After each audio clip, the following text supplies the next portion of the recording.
இல்ல இப்ப மேசத்துல பிறந்தவனுக்கு பிறந்த குழந்தை பூராமே ஒரு சாம்ராஜ்யத்தை ஆளக்கூடிய சக்தி வாய்ந்த அறிவு படைத்த திறமை படைத்த ஒரு சந்ததியை உருவாக்கும் அப்படின்றது அதுல இருக்கு. மேச லக்கணத்துல பிறந்தவங்க மலையும் மலை சார்ந்த இடமும், இப்ப மலையும் மலை சார்ந்த இடம்னு நீங்க வச்சுக்கிட்டீங்கன்னா, நீங்க எடுத்துக்கிட்டீங்கன்னா அறுபடை வீடு அப்படின்னு இருக்கு. எல்லாமே குன்று இருக்கும் இடமெல்லாம் குமரன் இருக்கும் இடம்னு சொல்லி நமக்கு சொல்லியிருக்காங்க. அறுபடை வீடுமே மலை சார்ந்த இடத்துல தான் இருக்கு. அப்ப இவங்க முருகப்பெருமான நல்ல விசேஷமா கும்பிடலாம். இந்த மேசம் தான் காலபுருஷனுடைய முதல் வீடு. அதைத்தான் நம்ம காலபுருஷனுடைய முதல் வீடா நம்ம எடுக்கிறோம்.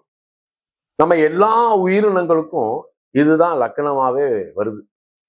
அப்ப இந்த வீட்டை வச்சுதான் நம்ம எந்த நிலைப்பாட்டை தாங்கி இந்த பூமிக்கு வந்திருக்கிறோம் அப்படின்றத பத்தி இந்த வீடு தான் நமக்கு சொல்லுது.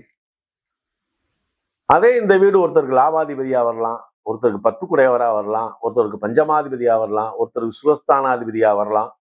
இவங்களுடைய வாழ்க்கை எப்ப ஒரு மாற்றம் வருது அப்படின்னா, திருமணத்திற்கு பின்புதான் இவங்களுடைய வாழ்க்கையினுடைய சுவராஜ்யமான விஷயமே மாறுது. எக்கனாமிக்கல் பொருளாதார அடிப்படையான நிலையில திருமணத்துக்கு பின்புதான் இவங்களுடைய பொருளாதார வளர்ச்சி, மேன்மை, சுகம், சுகபோகம் எல்லாத்தையும் மாற்றும்.